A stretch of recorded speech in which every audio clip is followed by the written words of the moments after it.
Hello, everyone, and welcome back to Fandomology, where fandoms collide.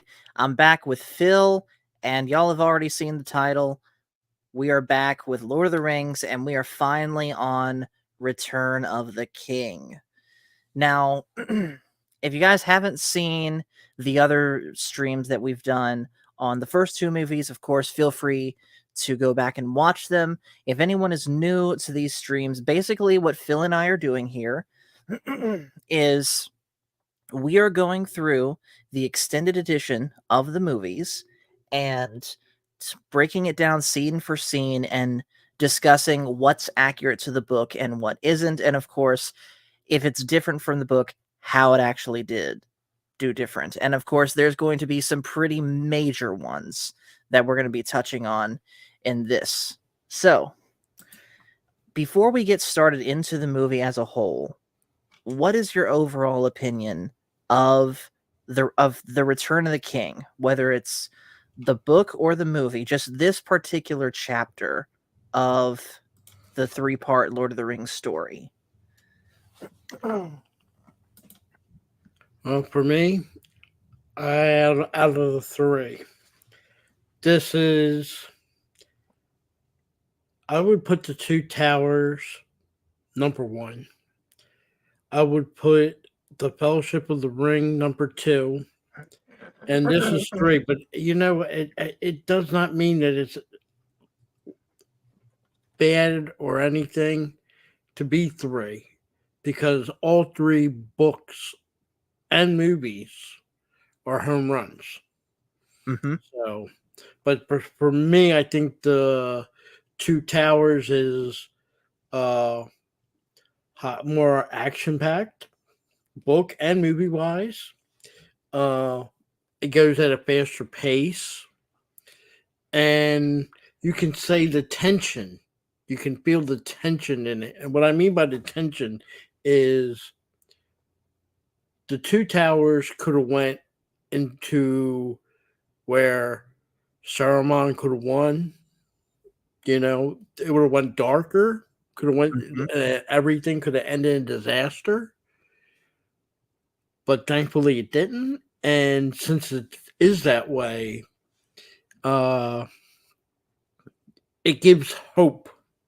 To use that term, it gives hope that we might have a chance in Middle Earth and winning this thing. But I don't. It does. I'm not trying to degrade the Return of the King. I just think the Two Towers is a lot better. Okay, and that is if I could rate them in numbers, I would give Two Towers 9.5, the Fellowship of the Ring 9.2, and I would give the Return of the King a 9. And I all the same for books and movies, both the same. Okay, that's fair enough. Well, for me, and I can really only comment on the movies right now because, as I've said numerous times, it's been forever since I've read the books. But Return of the King is definitely my favorite of the three movies. And it's my favorite, but I also know that there are some pretty serious omissions that Peter Jackson chose to leave out of the story, including different versions of the movie, but we'll get into that later. Mm-hmm. So, getting right into it, of course, after the opening credits, we start, believe it or not, on a ungollumified Smeagol, who is out fishing with his brother Deagle. And we see Deagle get pulled over the side of the boat by a fish, and they're fishing in the same river where Isildur died. And so the ring is still there. Deagle picks it up, and Smeagol tries to take the ring and ends up choking his brother to death.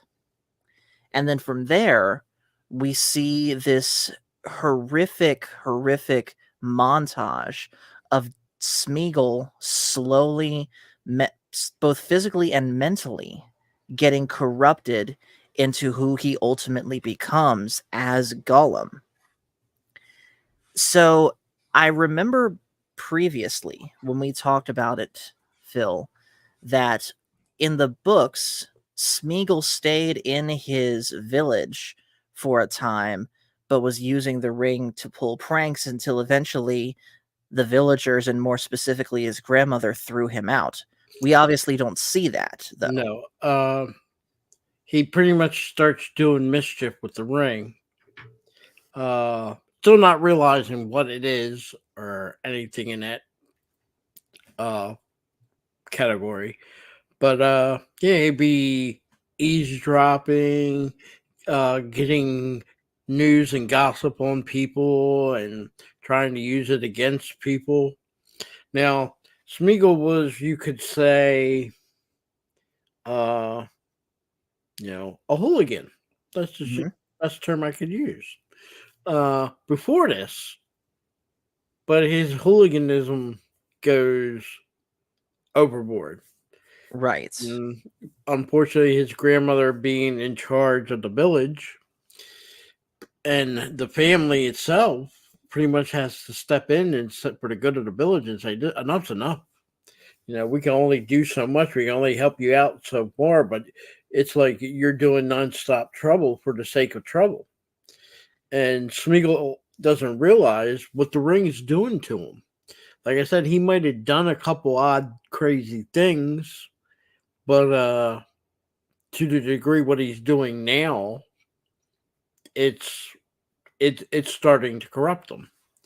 So Right. his grandmother ends up banishing him, and unfortunately, that pretty much doesn't give him a place to go. Mhm. Uh, you know, his choices are go into the mountains or go into the forest. Well, going into the forest, you're running into elves, and elves are not too keen of people coming into their forest. Right.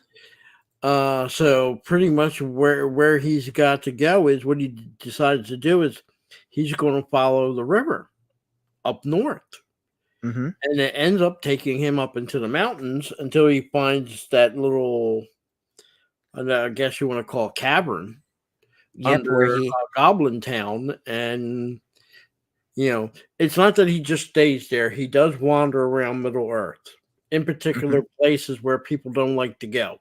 Mordor, Ruin, where after the wars between Gondor and the people of Ruin, there's a lot of devastated area. Um, so he tends to, yes, he stays in the caverns a lot, but he tends to wander to areas where there's not a lot of people or uh, goblins or anything. He tries to stay away, but he Right. lives underneath Goblin Town because that's how he survives. He actually eats goblins.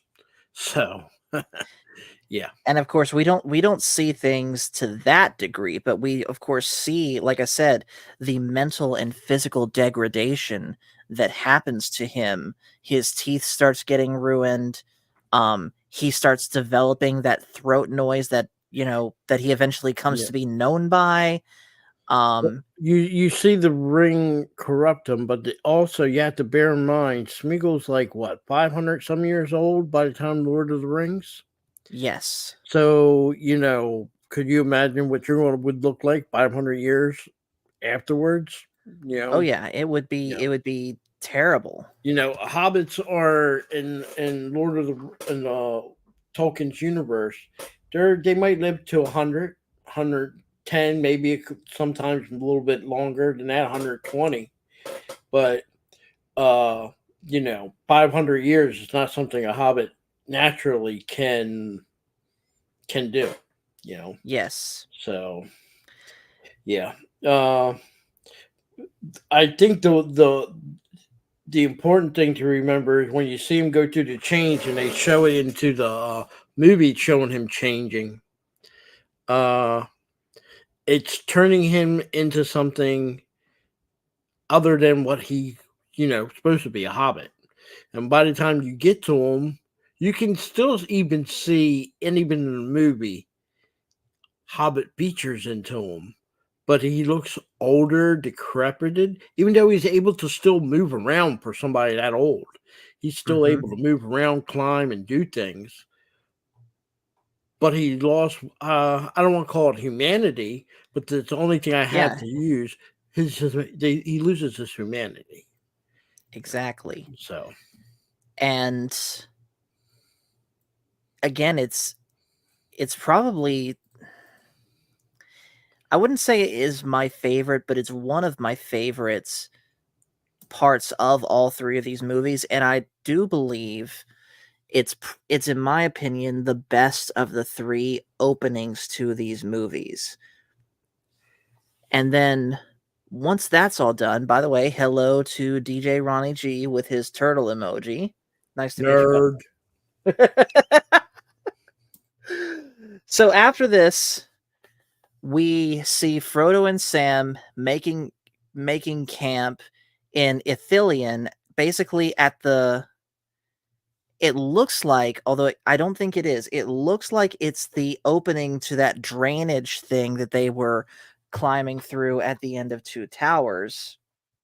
And they're just waking up. Gollum wakes them up, saying that they're very close to Mordor. And there's this really touching scene between Frodo and Sam where Sam offers Frodo some more lembas bread, mentioning, I've rationed it, there should be enough. And Frodo asks, enough for what? And Sam says, for the journey home.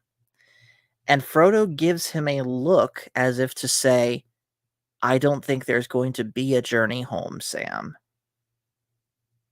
And I think that was, I really like how they did that. And then, of course, we see them head on.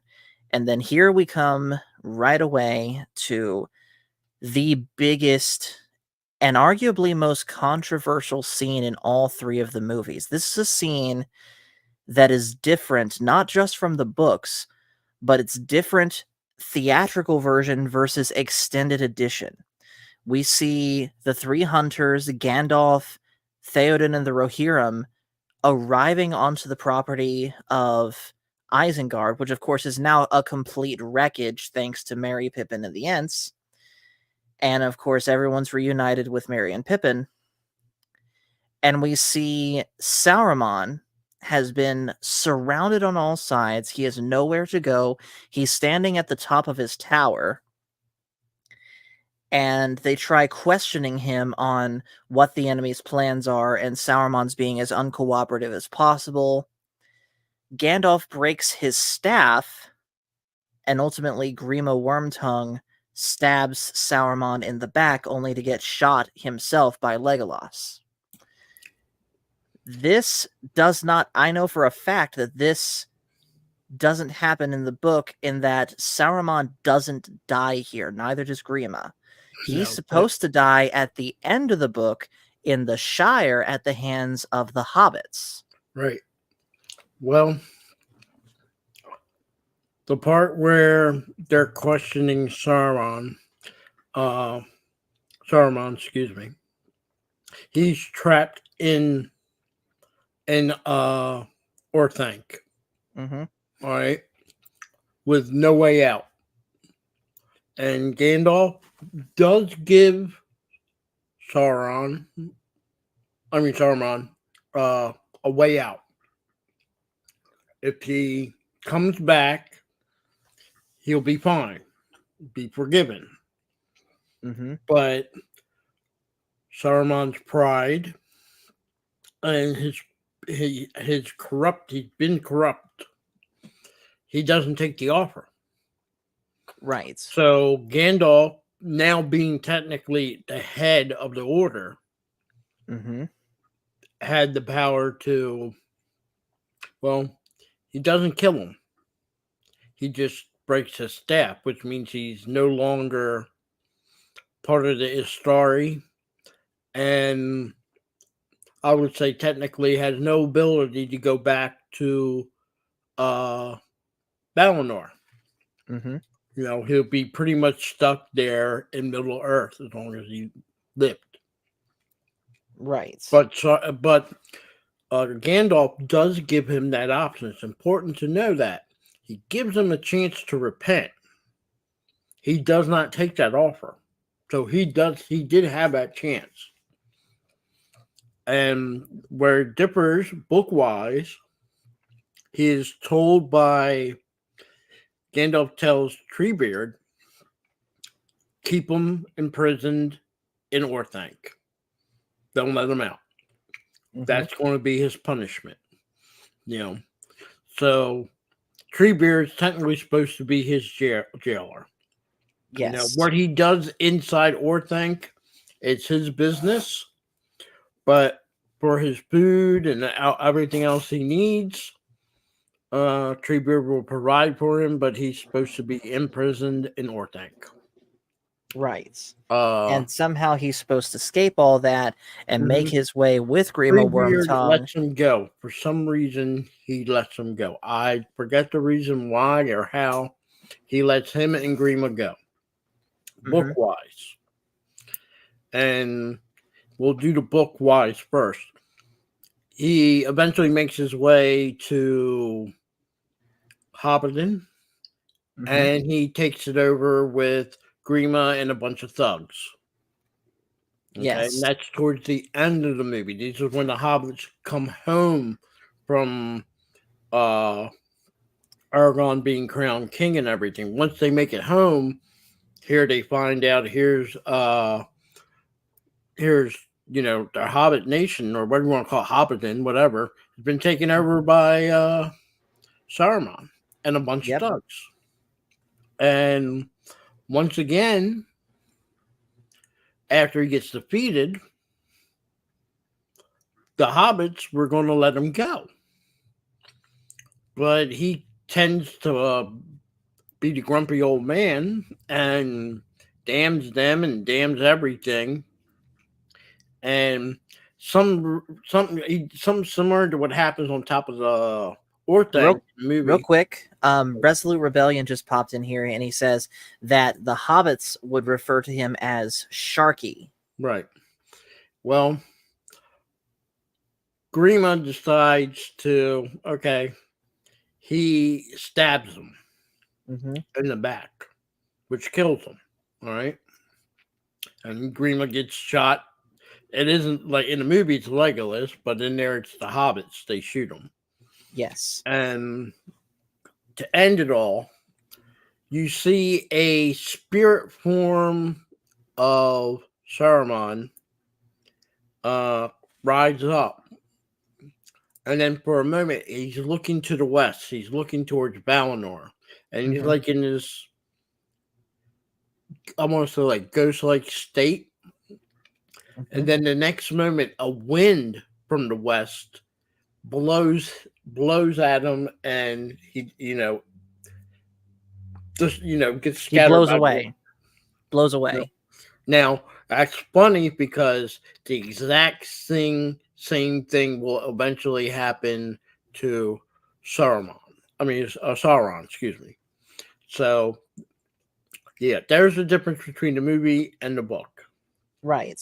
Now, going from that, let's talk about another highly controversial thing about this scene is that this scene, in the way that we've described it, only exists in the extended edition. They did not show Saruman at all in the theaters, and Christopher Lee himself was very, very angry at this because he had filmed the scenes. He was there at the premiere, and he wasn't in the movie as shown in theaters. No one even told him. No one said word to him.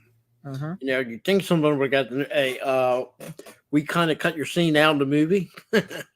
But even after the premiere, he was told, but you can tell he was still a little disappointed and angry that his scene was going to be put back in the extended version.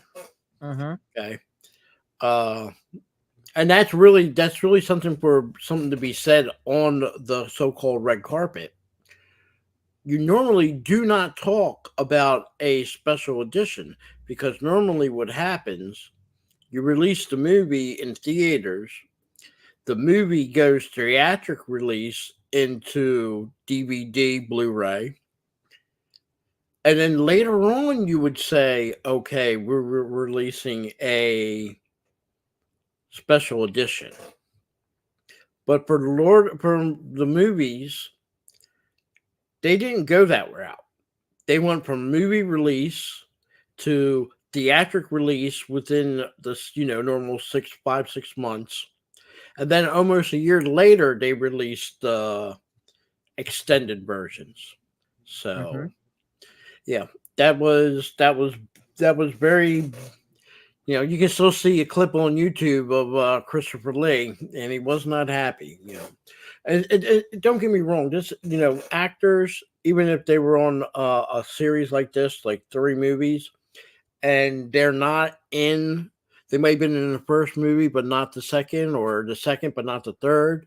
They still would be offered, hey, come to the party, come to the thing. Well, like I said, Christopher Lee wasn't told, and I don't think he would have showed up there if he wasn't in the movie. So that is very hysterical. I mean, not for him; it wasn't hysterical, but we can all agree. And since we're now on the third movie, there's no point in buying the theatrical release to this movie. Absolutely not. Yeah. In fact, I think they even said this too on Pop Talk. Baron said this. If you're gonna watch the Lord of the Rings movies in 2024, just go straight to the extended edition. Don't Yeah. bother with the theatricals. And As I would say this, and I know there's some people that don't like them, but I'm still going to say it. Same thing goes for the Hobbit movies. Mhm. Don't even bother with the theatric. Go straight to buying the extended. So, like I said, there's no point. And yes, they still offer both versions of the movie. Yeah.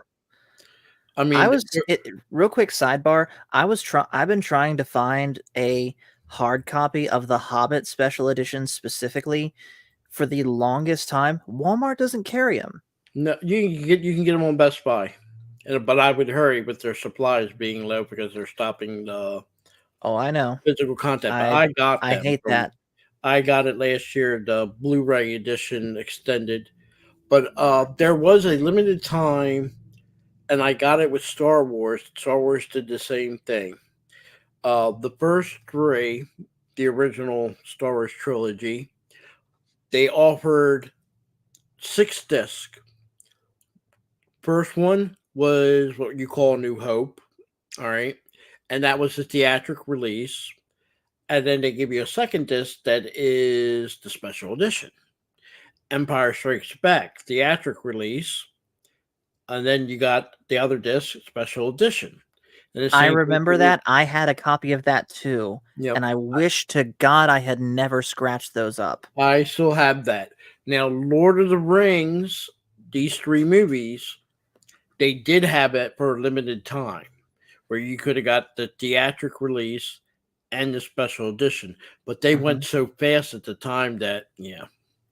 But again, I would say 2024. I agree with Baron if he said that. There's no point in watching the theatric release, unless you're a diehard fan and you want to compare the theatric release to the special edition.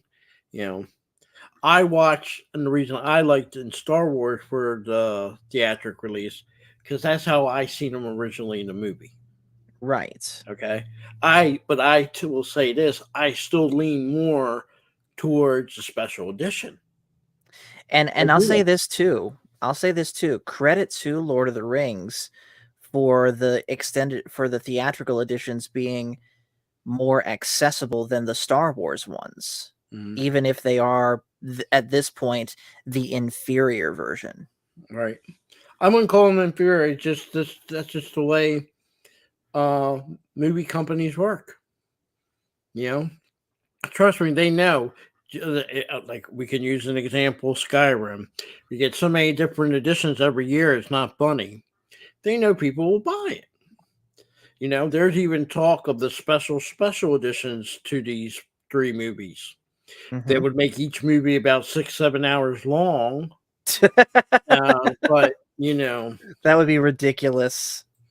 yeah, but even Peter Jackson says they have a warehouse with all the footage not used in these three movies, and it's over what didn't make it. They have, according to him, miles of film, miles of film. I You know, wonder if any of that footage actually includes the scouring of the Shire. well, they kind of show a scene in that when you see Frodo looking in Galadriel's base, water basin thing. You kind of get Right. that image there. You know, so and you see Sam getting a hit, like he got captured and they're forcing him into slavery. Mhm. So there's actually scenes of that. Um, Right, I but they would say present yes. that as a hypothetical. Galadriel saying that's a taste of the future if you fail. Well, that's because of the movie, but in the book, that actually happens. Yeah, that is true. So there's the slight difference, you know. Like I said, especially in this movie, you know, I told you this before. There is more that's missing from this movie that Peter Jackson, I guess, because for time reasons, uh, took it out and changed Yeah. than the previous two movies. And you know how we pointed out the differences between book and Mhm. movie. Which, You real know, quick on that point, Resolute Rebellion says the books are still the gold standard as much as I enjoy the movies. The books the books take you there in a way the movies never could. Also, hello to Leia Rose. well, like we said before, unfortunately, with even I don't care if it's Harry Potter, Star Wars, Marvel, whatever. When you make a movie and you're basing it on books, it's almost guaranteed you're not getting the book. It's Mhm. impossible. And again, even historic movies, I would say a movie that's historical, maybe 70-75% accurate. The other side is not accurate. It is included for other reasons other than being historically accurate. You Right. know, and we've gone over with Lord of the Rings the characters that were not included, characters were dropped, characters were merged. You know, Mhm. like the last time we talked about was Helm's L Deep. In the Yeah, book, there's no elves. The but elves in never but were in the movie there is. there. It is. Yep. Yeah. In So Fellowship, Glorfindel was the one that took Frodo to Rivendell, not Arwen. yep, and that's very important because when you read the book, see, I always tell people you're better off even if you watch the movie first. If you find the liking to it, go and read the book. But then you have to remember there's a lot of things in these three movies that's not just tied to these three books, but previous books. Frodo, Mhm. when he's there with Aragon and he's deciding he's going to go on his own, and Orcai come up to him. Well, you see a chair there. Well, in Mhm. the book, Frodo sits on that chair. Okay. Yeah. Now, again, this is speculatory because we don't have an official reason, but he hears Gandalf say, "Get off the chair, you fool." Okay. Now, that chair is speculative that is the chair that Morgoth put Huron in to punish him and to torment him to make him watch what happens to his family while he's imprisoned by Morgoth. Right. And when Frodo sits in that chair, he's pushed. He's even though he's in the chair, physically, mentally, he's seeing Sauron on top of Baldur. You know, Mhm. and there you go. Now in the movie, you only see the chair. You see the ruins there, but you don't see Frodo sit in the chair. You don't see what happened to Frodo to get on the chair. You know, that's only in the book. You know, sometimes, like I said, it doesn't matter what we do. Star Wars, New Hope, if you want to call it that.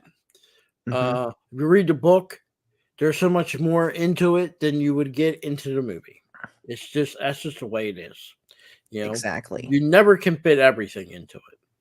So sometimes you have to take it. You take. It's nice to see the nod. At least they put the chair there in the movie. Yeah. So that's a good nod. Would have been nice to even see him sit in the chair. Well, it only took 2 seconds, Hmm. but that's just the way. That's just the way it is. But like I said again, not to get too far off, there's more changes in this movie than there are in the Fellowship or the Two Towers. Even though you did say with Two Towers that that one had arguably the biggest change. It had one of the biggest changes that effect, but there are so many. I won't say big changes. I would say a bunch of minor ones that make it big. You know, Yes. I would say in the Two Towers, there's 3 or 4 quarters, Hmm. if you want to call them that, where here in the Lord of the Rings, the changes are a bunch of dimes, Okay. but they still added up. It still makes a difference, but Right. it's not as huge at the time. So you know, So getting back then to the movie, um, as I said, Grima stabs Saruman on the top of Orthanc. Legolas shoots Grima, kills him. Actually, hold on. Before we go, I do got to mention one really cool behind the scenes bit of trivia with this. Peter Jackson initially wanted Christopher Lee to scream when he got stabbed in the back, but Christopher Lee said, "No, no, no, that's not how it works. If you get stabbed in the back, it's more of a oh, like a sigh. It's not because you don't have the air to scream." right. And apparently, Christopher Lee was saying that from experience because of the espionage that he was doing for He was Britain in World War He II. was SAS. He was, I believe, SAS in the Right. British Secret Service. Not like a 007. No, he was military. He was SAS. Okay. So you're trained for use multiple weapons and hand to hand. And if you're trying to sneak up on somebody, even with a gun with a silencer, ain't gonna work. So you got to know how to grab somebody by the mouth from behind and how to stab and where to stab. You notice, I guarantee you, the actor that played Grima Wormtongue was shown by Christopher Lee how to do the stab, because you notice it wasn't one big stab. It was a repeated like 3 or Yeah, 4 it was stabs. multiple. Yes. And it looked And, like it was like almost dead center in his back. yep. So I give that to Christopher Lee. So, and I'll give Peter Jackson props. Uh, Sometimes it's a good idea to listen to your actors. You know. Hmm. So, but Christopher Lee was a man of how can I put it nicely? You He could has do, many different looks. Let's just put it that way in yeah, his life. you could. In fact, I kind of want to at some point do an entire like hours long discussion on the life and therefore career of Christopher Lee. So stay tuned for that stream coming up very soon. But getting back to the movie, um, after getting stabbed, Saruman falls, gets impaled on the spikes of this big wheel that, of course, turns and sends him under the water.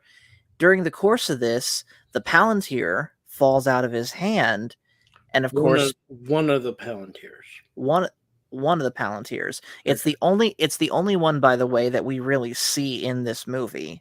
No, you see the one that's over in Minas Tirith, the one that Denethor was using. Are you sure? I don't Yes. remember seeing that. Okay. There are 7 Palantirs. All right. When what's it called? Numenor sunk.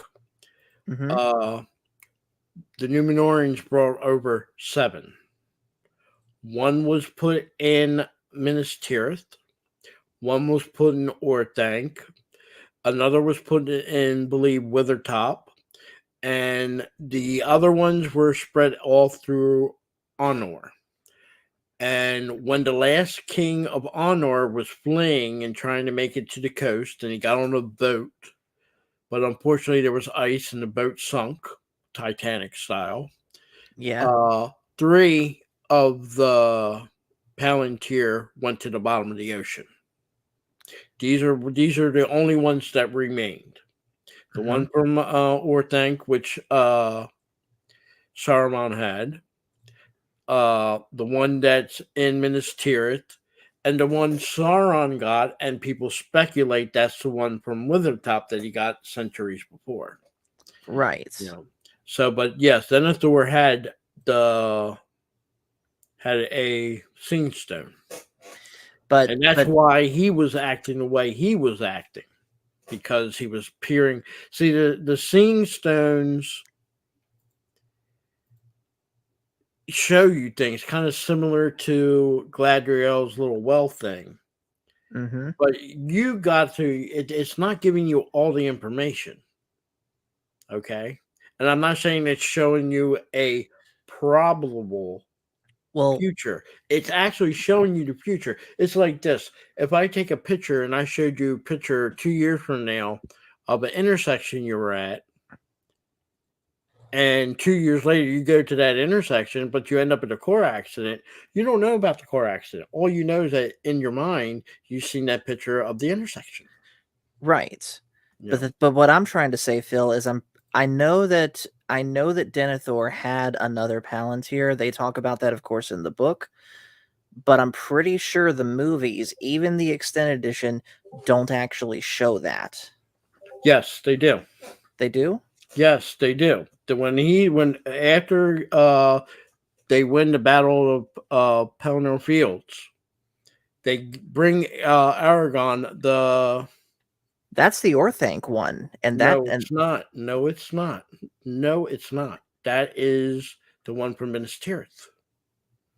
but in the book, no one after. But if I remember correctly, in the book, um, Aragorn specifically uses the Orthanc one because the Minas Tirith one wouldn't show anyone anything but a pair of hands being burned away. If I remember correctly, he uses the one in Minas Tirith. Right. Okay, so the one in Minas Tirith is the one that Denethor had.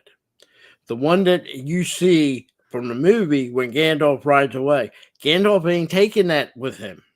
He ain't taking no chances of Sauron, excuse me, knowing where he's going and that he's got a hobbit with him, because you got to remember, he has no clue which hobbit has it.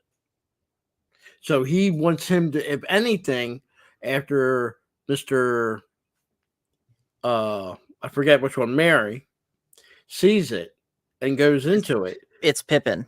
Pippin, excuse me. He needs to get him out of there. But not only the reason to get him out of there is to make Saruman think that that hobbit is the one that has the ring. He doesn't. If you see him get on a horse, he's not carrying anything. He's holding on to Pippin, and he's holding on to his staff. He does not have any orb, anything, even hidden in a cloth. He doesn't have that. Okay. The last time you see it in the movie, it's there where, what's the capital of Edoras? Edoras? That's where it's at. Which Okay. I doubt if they would actually leave it there. More likely, they would have took it to a secure place to hide it. You know, Well, because again, if Sauron has one, then it's not going to do anybody no good, because that's going to give him ability to see where they're at and what they're doing. That in was the whole purpose why Aragon was using in the first place. He wants Sauron to know what he has and what she's doing. So, in fairness, obviously in preparation for this stream, I did not watch all the way up to where Aragorn is doing. So, I'll take your word for it for now, Phil. And if we get to that part of the movie and you're right, then of course you're right. Basically, we'll solve this when we get to that part of the movie. Yep. And hello, by the way, to Virginia, who says it does show it. It's later in the movie. All right, so after this, they all head back to Edoras, and they have a big feast and celebration for their victory at Helm's Deep. Theoden leads a toast to the fallen, and we see a drinking game between Legolas and Gimli, where Legolas ultimately wins, and Gimli basically makes a drunken fool of himself. Did that happen in the book? No, that's theatrical. Yeah, I didn't think so. Because And not that they didn't have a party celebrating their victory. Right. It's just that part, no. Yeah, and honestly, and the hobbits didn't dance on the table, and Pippin does not stare into Gandalf's eyes, but you know why in the movie why he stares at Gandalf the way he does. Right. He actually stops dancing, and he stops and he keeps staring at Gandalf. Do you know why he's staring at Gandalf? Well, hold on 1 second. I want to just say something real quick about the drinking game before we get into that. Go ahead. I don't like that they put that scene in there. And I especially don't like how they made Gimli look during that. And I get it that throughout the movies, especially beginning with Two Towers, Gimli was sort of the comedic relief of the three hunters. Someone's got to be. I get it.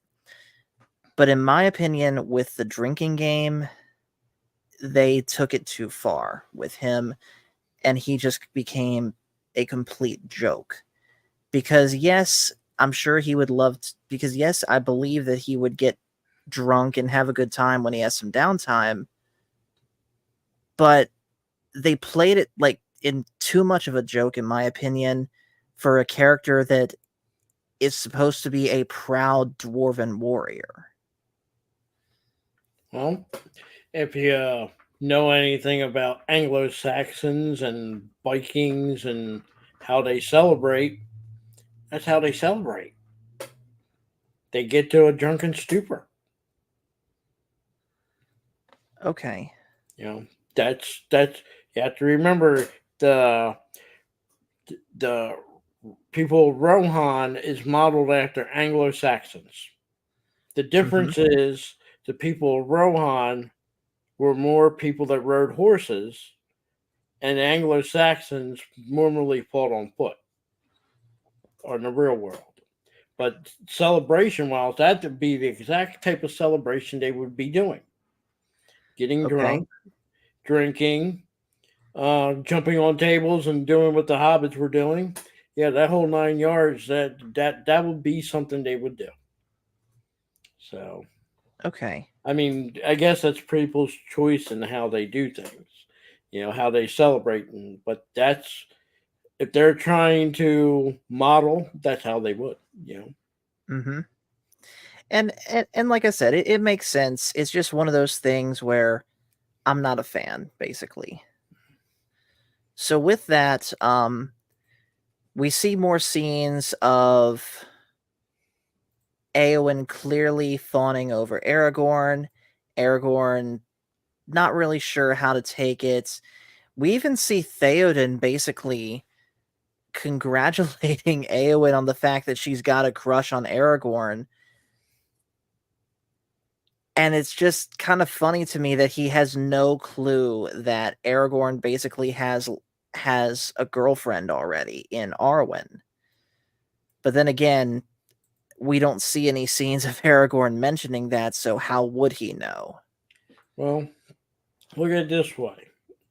Going by what we know, Aragorn does not have no clue that Arwen or Arwen, whatever, the elf lady, uh, is still even in Middle Earth because she's supposed to be leaving. And as far as he knows, she left. Right. All right. And this is not going book, just going movie wise.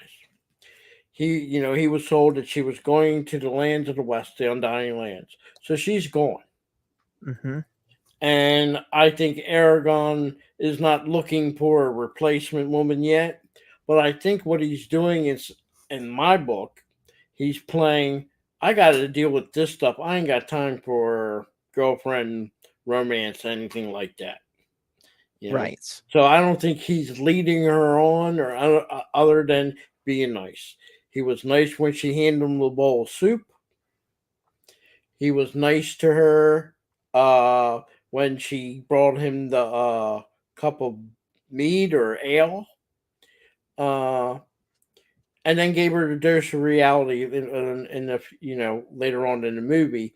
Again, not trying to break her heart, not to hurt her feelings, but even if he doesn't know that his love of his life is still Middle Earth, he doesn't know that. Only thing he knows is she was supposed, according to her dad, supposed to be going to the Undying Lands, and Aragon can never go there. Right. So, but again, I think he's, some people distract themselves with work. Mm-hmm. I think he's distracting himself right now, focusing on what he has to do, leading the free peoples of the West.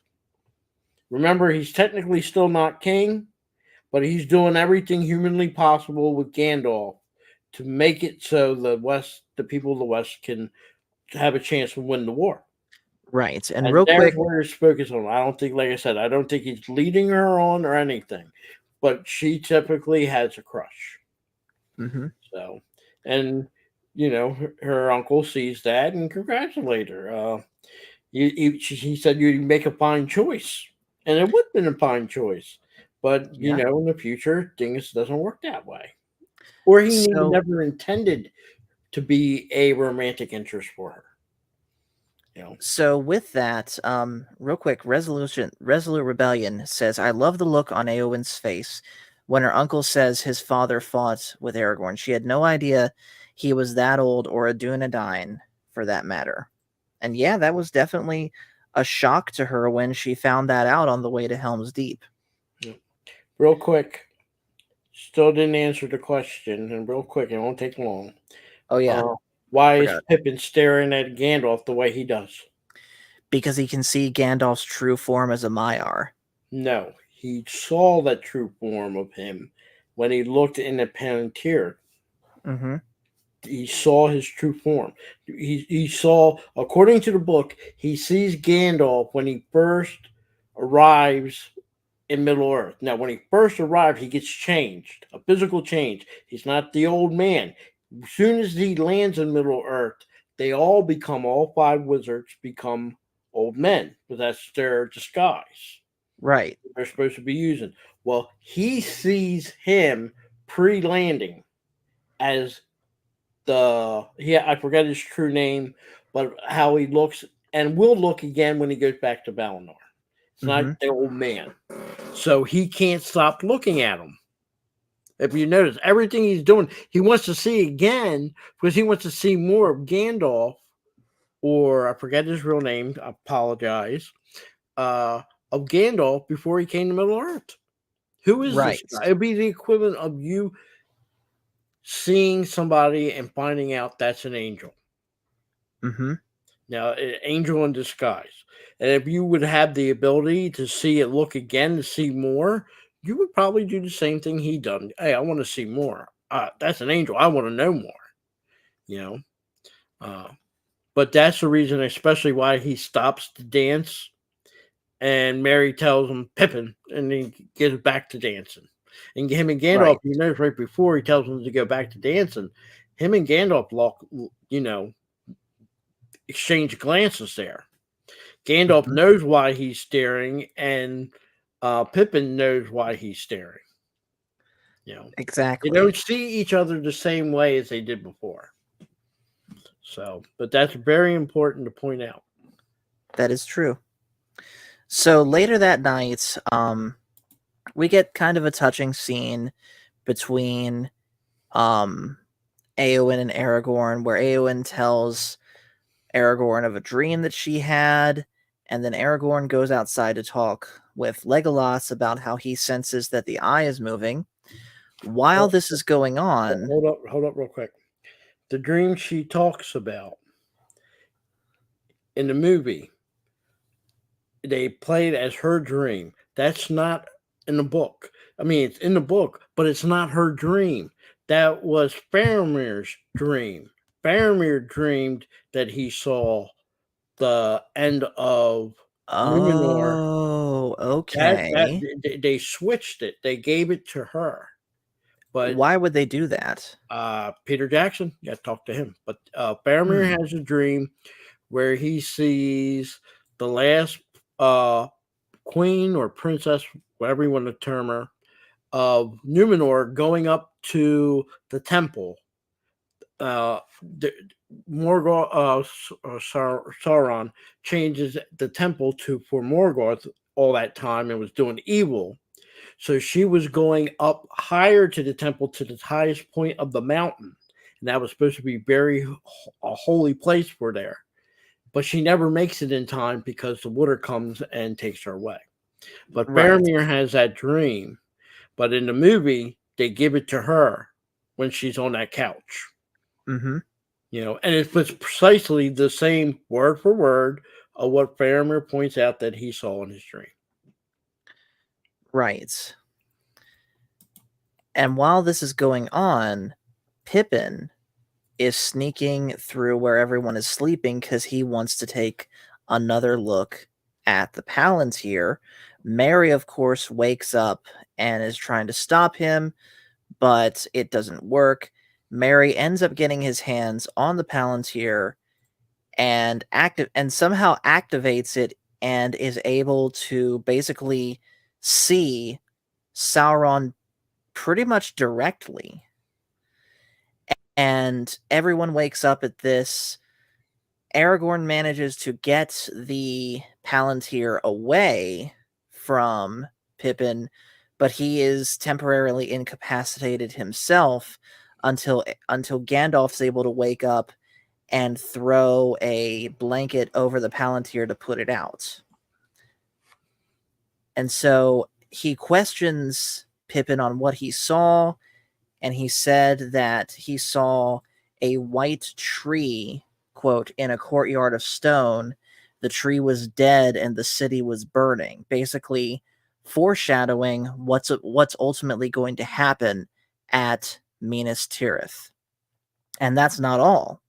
He also says that he saw Sauron, that Sauron tried to talk to him, asked him his name, and of course, Gandalf is absolutely freaked out about this, being like, "Did you tell him about Frodo and the ring?" Which, come to find out, Pippin didn't. And ultimately, they figure out that what Pippin ultimately saw was a glimpse into Sauron's plans, that his next place that he's going to go is Minas Tirith, and he's going to strike there. So what is that like in the book? Is that about accurate? Close enough. It's not very little differences, but it's pretty Mhm. much the same thing. Same thing. You know. Okay. And it's again the same problem that Solomon had, Sauron is having. At this point in time, he only knows that a hobbit has the ring. Now he knew this from not from Sauron, but because Frodo and Bree had put the ring on. Mhm. All right. So the only thing he knows, even now, is that a hobbit has a ring. And right now, he's believing Pippin is the hobbit. All right. So That's why they're in a rush to get him out of there, because they don't want Saruman, or excuse me, Sauron, to focus his whole forces instead of attacking Minas Tirith to go after him where he's at currently at the capital Rohan. All right. He's Mhm. already they already know that he wants to attack Minas Tirith. So Yes, moving Pippin to Minas Tirith ain't going to harm anything. Okay. Probably is a benefit because they're still doing smoke and mirrors. But it's the grand scheme of things in this war isn't winning battles. The way no, they're going to win the war is Frodo and Sam getting that ring into Mount Doom. Okay. exactly. So if in their eyes at this time, bringing, and this might sound cold for the people and people of Gondor, but the best thing that could happen is he focus all his attention on Minas Tirith, because if most of his forces are fighting at Minas Tirith, that means there's not a lot of people there at Mordor, which Exactly. will open the door for who? For Frodo. Frodo. So Mhm. this has turned into, bad thing that Pippin did, but actually it's turning to a benefit. Okay, Right. so that's why you see they had to get him out of there, and that gives time for Rohan to start gathering its forces, so that way when it's time to go to Minas Tirith, they're all prepared. If if Pippin didn't look into that Palantir, it wouldn't start the motion that you would get where Rohan's going to the aid of Gondor. None of that option develops. Pretty much it would have been Gondor on its own, and probably maybe not even Gandalf going there. Mhm. Okay, which would have been it would have been a disaster. If Gondor falls, there's no chance for Middle Earth. That's a Right. given.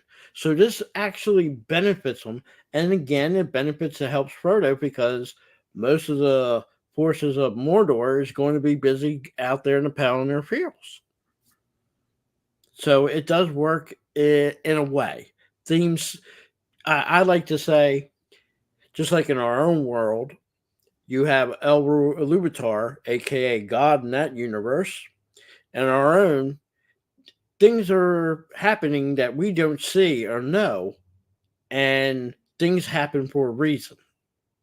Mhm. So, way I see it is Elro Luvatar is pulling the strings, kind of like the the guy in Wizard of Oz.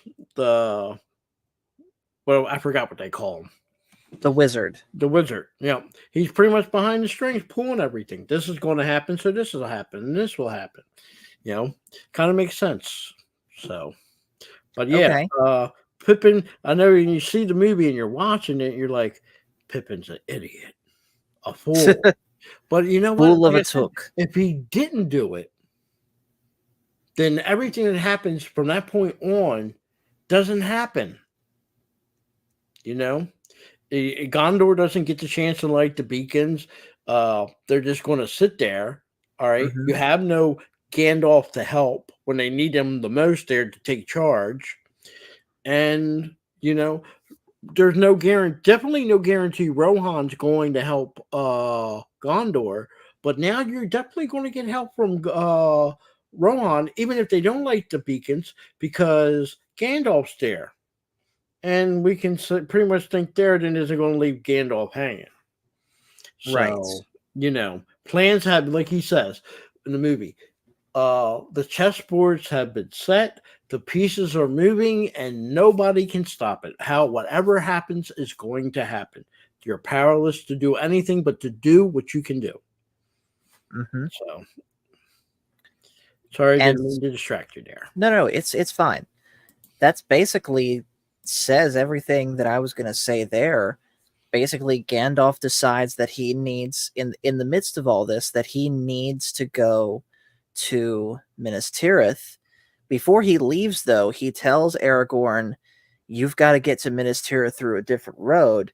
And he specifically says, look to the Black Corsairs, Okay. which I know that that's going to be a huge difference that we get to later. That But when you hear about that in the movie, I don't think he said that to in the book. mhm, Okay, the Black Corsairs from day one with Denethor, since the notice that uh, he believes the elves found the ring, not knowing the whole story, but that's his assumption. The elves have the ring. He's been looking into the Palantir, and what he's seen was the black ships coming up from the south, which he perceives is the people of the South. They're mostly pirates, but they have a special begins with the H. I can't think of their name now. That's the force coming to help uh Sauron's forces at the Palantir Field. So he's already thrown up his arms. He knows they're doomed. That's why when Gandalf arrives there and he tells him, "Where's Gondor's army?" He pretty much hasn't. He's been sitting there because he figured it's doomed no matter what. So why bother? mhm. He took what he saw in the Palantir, not understanding what he's seeing, presumes what he sees, and already determined there's no shot. He doesn't bother to light the beacons. He pretty much doesn't bother with anything. You know. Uh, so that's part of the thing behind the black ships. And I will, when we get to the Battle of Palantir, I will tell you what truly is behind the black ships, and it's not Right. what it's in the movie. So with that, then, pretty much that's where we're going to stop. Gandalf, of course, sets out to Minas Tirith with Pippin. He says his goodbye to Merry, and of course, Merry is sure to tell him that right now the enemy thinks you have the ring. And yeah, they basically just set off from there for Minas Tirith. So, as Phil already said, a lot of pieces are already starting to move, and it's just going to get more intense from here. Anything to add? Well, what's coming up is going to be big. Has a lot of historical things in a real world equivalent to this that's put there by Tolkien. A lot of things, pieces that are small that Peter Jackson decided to cut, which I disagree with these small things, that I felt should have been in the movie. It would have made sense. Wouldn't add no more than 5 minutes of runtime to the movie. Mm-hmm. And I'll get to them when I get there. But again, I will, just as I pointed out in a couple things so far today, I haven't got to the other dimes, and there's going to be a ton of other dimes. Probably the most controversial dime, and I will point it out, is Gandalf getting his staff destroyed by the Witch King. Yeah, you basically already said that that should not have happened. It's not in the book, and nor should he have the power to do that. Not that his staff can't get destroyed. I'm not saying that, but pretty much the only way to really destroy the staff is the way Gandalf did it. You have to be a member of the Order. Mm-hmm. All right. And it's only them, there's 5. Maybe, and I will say maybe, but we never see him with a staff. Sauron could destroy his staff. But I pretty much doubt it because he's not. That Pacific Order was created by the Valinor, and there's a particular reason. It's never stated why they have staffs.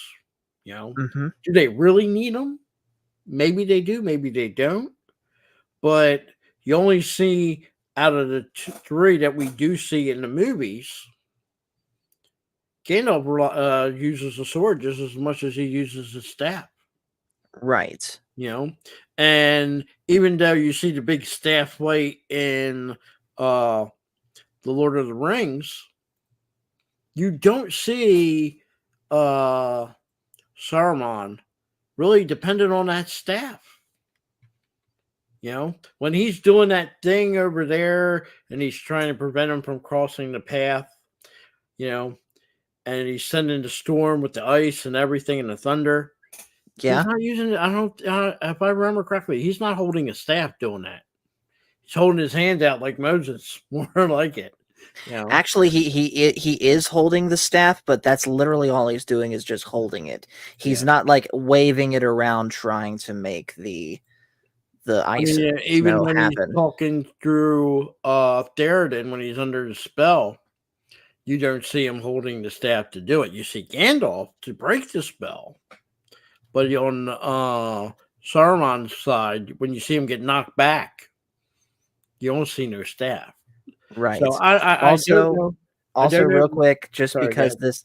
just because this popped in my head, we come from the land of the ice and snow, from the midnight sun where the hot springs flow. Led Zeppelin. Yeah. Why?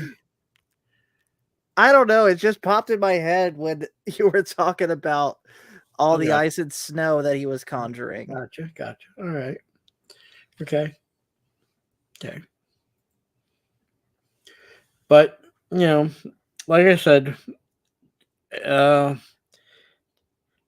this is I won't say the midpoint of the movie, but it's the a third of the movie already, got to. And I love the action here, but I do not put it on the scale as the Two Towers, either in the book or the movie.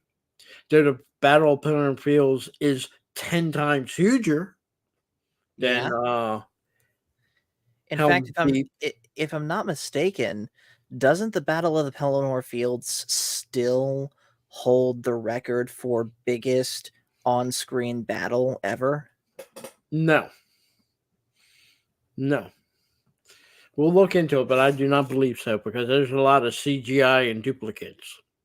Right. Remember how I told you they did duplicates when you're coming out of Helm's Deep, and what do you see? Not one Legolas, but two Legolas. Yeah, There's a lot of how that duplicating happened stuff. was dumb. No, but yeah, I think when you see like the riders of Rohan, the cavalry, and you see that big group of people there, and it's supposed to be about 8,000. I would probably say they probably had 1,000. They just CGI'd the other repeatedly. Mhm. Same thing for the orgs; they were CGI'd in there. As far as like actors for a big movie, I would say modern times probably Gettysburg, maybe Gettysburg, but Yeah, there's been some huger. I can think Spartacus. There are no CGI in that when you've seen that big fight there at the end of the movie.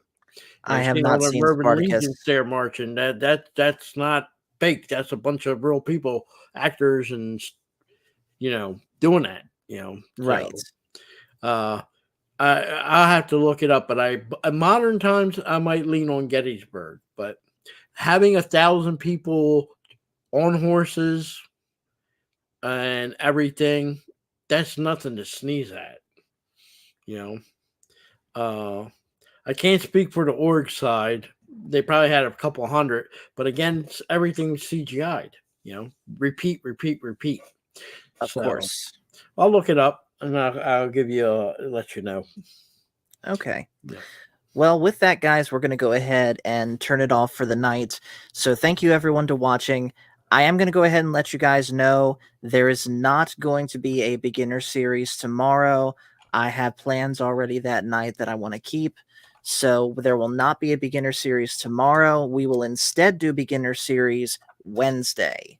So, make sure you guys tune in for that. The topic will be determined later.